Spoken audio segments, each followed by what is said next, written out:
O medicamento Unituxin, ele possui o princípio ativo dinutuximab, mas apesar de ele ter registro sanitário pela Anvisa, o Unituxin continua sendo bastante recusado pelas operadoras de planos de saúde, que dizem muitas vezes que esse medicamento é caro, que esse medicamento não tem cobertura obrigatória pelas operadoras de planos de saúde. Mas qual será a regra de cobertura desse medicamento por uma operadora de plano de saúde? O que será que as operadoras de planos de saúde olham para definir se esse medicamento terá ou não cobertura? E será que isso, no final de contas, guarda a relação exata com a lei dos planos de saúde? Será que tem algum descompasso entre o que elas olham dentro da regra da ANS e aquilo que diz propriamente a lei dos planos de saúde?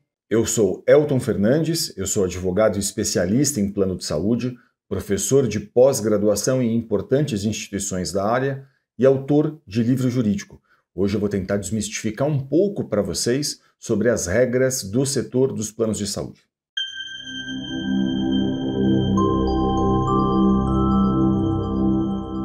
Olha, esse medicamento é um medicamento de uso ambulatorial para o tratamento do câncer. E nessa situação especificamente, a regra da ANS entende que ele tem cobertura automática e obrigatória pela operadora de plano de saúde, sempre que a prescrição do médico estiver em acordo com a bula autorizada pela Anvisa, aprovada pela Anvisa no Brasil. Então, vou repetir a regra para vocês. O que entende a ANS nesses casos desse medicamento especificamente é que se a prescrição médica foi feita exatamente em acordo com a bula, a cobertura pela operadora de plano de saúde deve ser obrigatória, ok? Isso é o que entende a regra da ANS. E, portanto, em que situações a operadora de plano de saúde costuma recusar esse tipo de tratamento? Ela costuma recusar esse tipo de tratamento naquelas situações, então, em que a indicação do médico não está estritamente em acordo com a bula. E aí alguém pode me dizer assim, mas por que o médico faria uma indicação que não está em acordo com a bula? Isso é absolutamente natural. Por quê? Porque muitas das vezes esse médico, por exemplo, ele participa de congresso, ele participa de palestras, ele participa até ativamente, por exemplo, da leitura de estudos científicos, e esse profissional ele pode ver, por exemplo, que novos estudos já indicam esse tratamento ao caso específico de um beneficiário.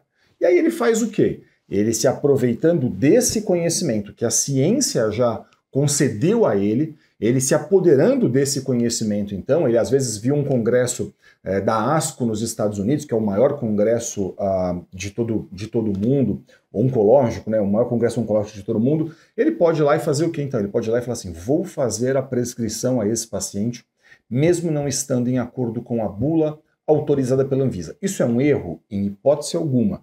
Se ele está se baseando na ciência, não tem erro nenhum da parte do profissional. Um médico não se pauta propriamente pela bula aprovada pela Anvisa. Ele se pauta pela ciência, ele se guia por esses indicadores todos que a ciência baliza a ele. E aí, claro, uma vez que eles tenha feito a indicação, fora dessas condições que estão na bula, a operadora de plano de saúde costuma classificar isso como um tratamento experimental. Essa é o maior tipo de recusa que a gente vê na prática. Ela diz, o caso não está em acordo com o rol da ANS, o caso não está em acordo com a DUT 64, o caso não está em acordo com as diretrizes de utilização, ela sempre vai utilizar, esse tratamento é experimental, é off-label, e basta que o médico, então, tenha indicado o tratamento em acordo com a ciência, ok? Que esse tratamento, então, estará em acordo com a lei. Por quê? Olha, não é errado que um médico faça a indicação de um tratamento em desacordo com a bula. Isso, por si só, não constitui qualquer tipo de erro por parte do profissional. Por quê? Porque vamos imaginar o seguinte, esse médico, muitas vezes, ele está ali acompanhando os melhores e mais importantes congressos sobre a oncologia. Ele está participando, então, de congressos dentro da ASCO, lá nos Estados Unidos, que é feito anualmente. Ele está vendo as publicações científicas de estudos que vão saindo. E aí ele tem uma bula que está aqui aprovada, mas que está defasada, por exemplo, né, à luz do que a ciência já produziu, à luz daquilo que a ciência já está indicando. O que ele faz? Veja, um médico se pauta pela ciência, é isso que ele tem que fazer. Esse é o cotidiano do exercício da profissão dele. Então, nesse caso, é muito comum que o médico faça a indicação desse tratamento. É muito comum que ele olhe para esses estudos científicos e faça a indicação que, nesse momento, está até em desacordo com a bula aprovada pela Anvisa, mas está em acordo com a ciência, está em acordo então com tudo aquilo que a ciência está dizendo para ele. Só que aí tem um descompasso entre a bula aprovada pela Anvisa e a regra da ANS, e tem um descompasso então entre a ciência. E nessa situação, claro, o médico pode ir lá e fazer um relatório, ele pode justificar tecnicamente a opção dele, ele pode ir lá e fazer, explicar para a operadora de plano de saúde, então, por que esse tratamento, mesmo estando, por exemplo, em desacordo com a bula, ele é um tratamento tão relevante ao paciente. Essa é a maior razão pela qual a gente vê no cotidiano, no exercício da profissão, eu vejo as operadoras de planos de saúde recusando. Então, o que muitas vezes acontece é que a operadora de plano de saúde, ela diferencia o que é off-label daquilo que ela, ou melhor, ela não diferencia o que é off-label do que é experimental. Ela trata como se tudo fosse a mesma coisa. Off-label é o que não está em acordo com a bula. Experimental, no final de contas, não tem nada a ver com a bula. Experimental, a gente deve classificar isso apenas como aqueles tratamentos que não têm lastro técnico-científico. O fato de não estar na bula não faz com que um tratamento possa ser considerado experimental. E, portanto, essa regra da ANS dizendo que, estando fora da bula, a operadora de plano de saúde, ela não teria, então, em tese, a obrigação de fazer o custeio, ela está incorrendo numa afronta à lei. Né? Essa regra da ANS, ela é uma regra hierarquicamente inferior à lei. E sempre que houver uma contrariedade entre a regra da ANS e a lei, vale o que na prática? Vale a lei e não a regra da ANS. Nessa situação, um advogado especialista em plano de saúde vai poder analisar o seu caso e ele vai poder, então, a partir dessa análise, entender o seguinte: se está em acordo com a regra da ANS, ele pode, ele mesmo, inclusive, ajudar você a formalizar a reclamação dentro da ANS. Essa é uma prerrogativa que um advogado tem, que esse profissional possui. E aí, claro, se não estiver em acordo com a regra da ANS, ele vai ter que entender o caso, analisar se é, por exemplo, a situação de mover eventualmente uma ação judicial contra esse plano de saúde, a fim de buscar no Poder Judiciário a cobertura desse tipo de tratamento. Okay? Então, essa é uma possibilidade que o advogado possui. E claro, você deve estar perguntando, mas será que se eu tiver, por exemplo, que mover uma ação, como é que isso funciona? Né? Como é que seria isso na prática? Isso não vai levar muito tempo? Deixa eu explicar um pouquinho para vocês essa questão. Olha, a ação judicial é um procedimento. Esse procedimento, por exemplo, ele pode ser feito com um pedido de liminar. O que é um pedido de liminar? Né? Um pedido de liminar é um requerimento que você faz a um juiz pedindo que ele determine desde logo, desde o começo do processo, o fornecimento do tratamento que aquela pessoa precisa.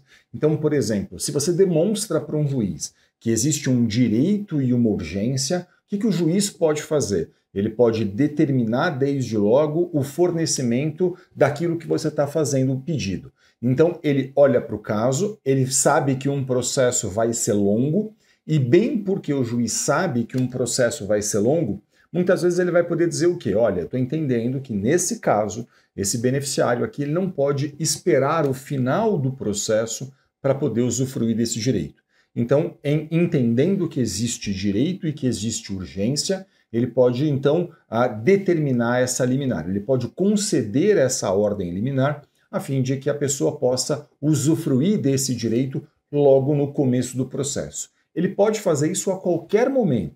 A qualquer momento da ação judicial, mas é mais comum, por exemplo, que haja essa análise desde logo, desde o começo, a fim de que, demonstrando que existe direito, demonstrando que existe urgência, que o seu caso está em acordo com a lei, que o relatório médico faz a indicação clara de que há uma urgência, de que o caso está em acordo com a ciência, por exemplo, ele possa então fazer a determinação disso. E note, esse processo hoje em todo o Brasil é inteiramente eletrônico.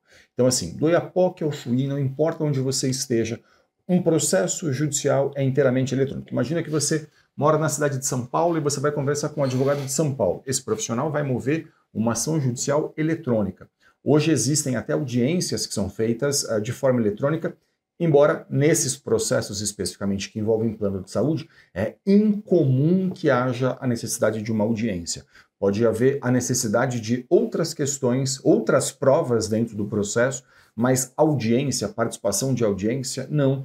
Em geral, isso não é feito, mas, claro, é sempre muito importante que você converse com um profissional especialista em plano de saúde, a fim de que esse profissional possa analisar as particularidades do seu caso, entender se cabe ou não, qual o caminho vai percorrer, se entender que cabe, e esse profissional vai poder orientar você em acordo com as especificidades do seu caso.